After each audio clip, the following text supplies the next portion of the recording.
So usually we start the podcast by checking in with each other. Audrey, how do you feel? Like this week?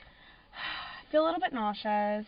Like all the time? Like all the time. Was it before? Did this happen before Super Tuesday? Yeah. But was it enhanced by Super Tuesday? I'm getting over coronavirus. No, but I'm serious. I have been like feeling ill, and I don't know if it's a Super Tuesday or the fact that like I'm worried that it's just coronavirus. It is coronavirus. But I don't have coronavirus. But is it the fact that the air cough? is just like sick? I mean, I always have a cough. What? Because I'm always coughing because I'm allergic to cats and I live with a cat. Oh. I definitely had coronavirus, and I know a lot of other people who are like, yeah, I had it too. Wait, you had coronavirus? Yeah, I think I had it. I have like chest pain. I have all the symptoms. I got sick a couple days after my friends from Seattle came to visit me. Yeah. Wait, so. Yeah, I'm a so coronavirus patient. I'm a survivor. Wait, is this what it's like? Is it like seriously just no, like it's not a big deal. No, but people do die from it. People are dying people from with it. pre-existing conditions who would die of the flu anyway. Right, but it's not a big deal for it's people. It's just more contagious. So more people are going to get it, and then people who would like die of the flu. Right. This is what I. No, right. So it's like okay. Did I get a test? No, but they won't test anyone who's like under like 103-degree fever or something. Wait, so they won't even test you if you're under 103, and then they even still charge I made up that you after? number, but yeah. Yeah, wait, so there's like an amount that they... They'll charge you like $3,000 for, you saw that thread on Twitter. No, I know, but like... Steve thinks he had it too. A lot of people think they had it. It's like, if people have to pay for it anyways, why won't they just give the test to motherfucking anyone? It's like, if you want... They don't have enough tests. They have like 1,500 tests for the state of California. The more that you... literally, the more questions you ask, the more pathetic it becomes, because it's like, oh my god, they don't even have the resources to test all the people that may or may not... Like, are you kidding me? We're the most advanced country in the world. We're the... Most advanced.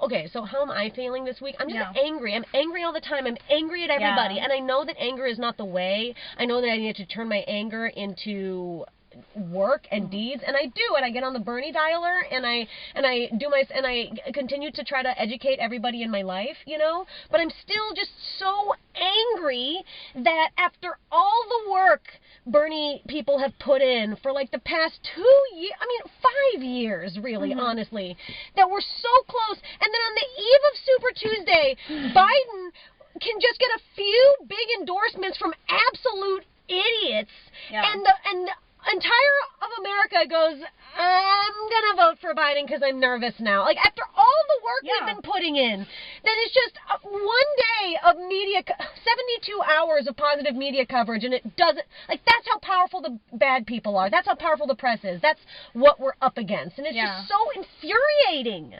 Yeah. I was in a really bad mood on Wednesday because of it. I got, like... Only just Wednesday? Yeah, well, and then I, had others,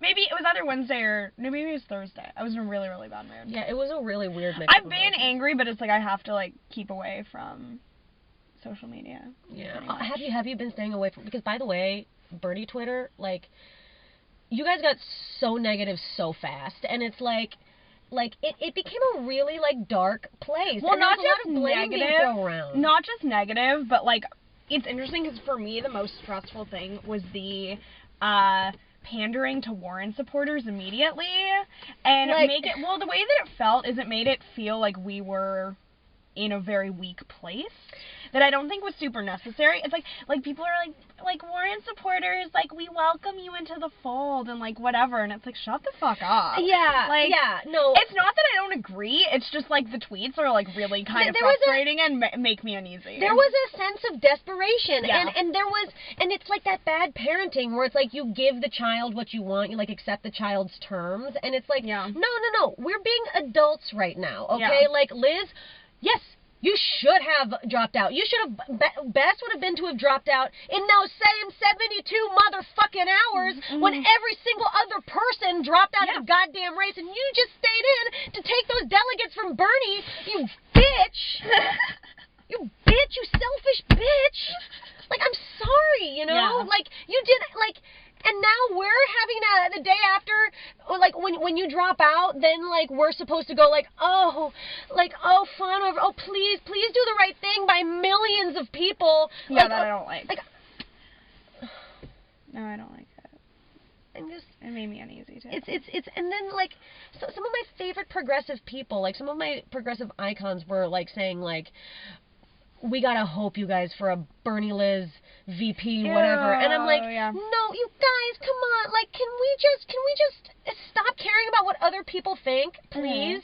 Because that's what I think I hated about it. Well, it's not good rhetoric. And that's the thing, is it's like, in their minds, it's good rhetoric to appeal to Warren supporters in that way and appeal to voters in that way, but it actually putting yourself in a sort of seemingly desperate pandering place makes it like you don't have the power, and like you aren't the person to take on Trump, and you aren't the movement to take on Trump. And by the way, there's a lot more people who haven't made up their mind yet than there are Liz Warren supporters. And if they see us being weak, being like, oh please Liz people, then that almost works with the narrative that the Bernie bros were mean, and we feel like we need to apologize and like kowtow. It's like there's a lot more. And that's what it's focused on Twitter. There's a lot more people in America, as you saw on Super Tuesday, the day before Super Tuesday. There are so many people in America that are just so terrified. They're in the swing of the moment of like what people. There's just much more undecided people than there are people firmly in any camp. Yeah. And we should be showing those people strength.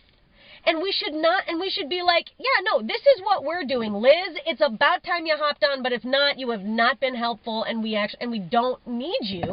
No. We don't need you. We're going to keep fighting for our cause, and the moment that we start caving into any part of their narrative, we lose steam and we lose focus. Yeah. Because we're all about the truth and honesty and like putting people's hypocrisy in their face. Like right now is a time that America needs to take a look at itself in the mirror. Like needs to take a hard look at itself in the mirror. And any time that we do stuff like that, like be like way too nice to Liz people to get them on our side, then we're being fake. And the moment that we're being fake is when we're fundamentally not doing what the whole purpose of this campaign is. And it's not the niceness that's the issue. It's the very clear like motivation behind the niceness that is, and the way that it's being expressed, that's the issue. It's not don't be nice. It's like don't in this way kind of like admit blame for some like very very much validating a media narrative that like isn't true. Right, and that's why I think you could sense the desperation on it, because we were all doing it out of fakeness, and we were doing it because we were feeling desperate, and the only way that we would do that is because we were feeling desperate. But it's like, also guys, look at the facts, okay? At this stage, back into look at the facts, okay? Pivoting away from the feels for a second, let's go back to the facts for 1 second, okay? And let that influence our feels, okay? Because the facts are that at this point, I hate having facts influence my feels. No, but this is in a good way. Because sometimes the facts work in your favor, okay? Like, when we're talking about facts that we like, okay? Back in 2016, after Super Tuesday, Bernie was doing so much worse than he is now, and Hillary was doing so much better than Biden is, okay? And I've been reading this fact a lot of places. Maybe it's a fact, I don't know. But it feels so right that if you actually added up all the delegates that Bernie won in California, like all the ones that are still being counted that haven't been assigned yet, that if all the assigned delegates were actually assigned, Bernie would be ahead of Biden. But because there's like some states that are reporting more slowly, like, and again, this is what the media did. We already know they did this before in Iowa when they took so long to count the Iowa numbers, and it looked like Pete was ahead, and then Pete was able to claim victory in Iowa thrice. Yeah. For an entire week when Bernie actually won Iowa. Like, this is what they do, you guys, okay? Like, remember, let's not agree to their narrative. We are still the front runner president, people for president. We are still the front runners. I don't care about the lingo, you know what I mean?